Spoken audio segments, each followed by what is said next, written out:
চলো আজকে পেশোয়ারি বিফ বানাই। প্রথমে প্রেসার কুকারে কতগুলো মাংস দিয়ে দিব, তারপর একটু ভিজিয়ে করে নেব, তারপর ৫-৬টা আলু দিয়ে দিব, তারপরে ৫টা পেঁয়াজ দিয়ে দিব, তারপরে কয়টা রসুন দিয়ে দিব, তারপরে একটু আদা কুচি দেব,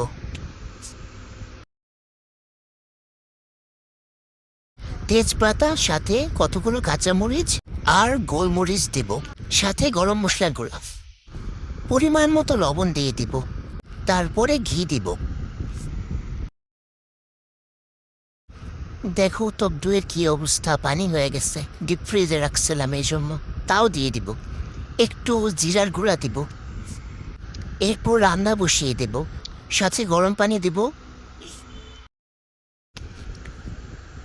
পানি কম হয়ে গেছিল তাই আবার দিলাম পানি কতগুলো। টমেটোর বদলে টমেটো সস দিলাম, কারণ টমেটো ছিল না বাসায়।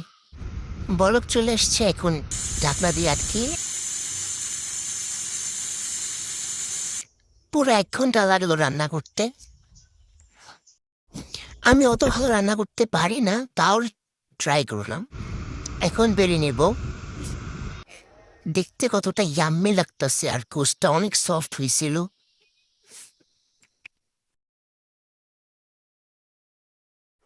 টাডা, আমার পেশোয়ারি বিফ তৈরি।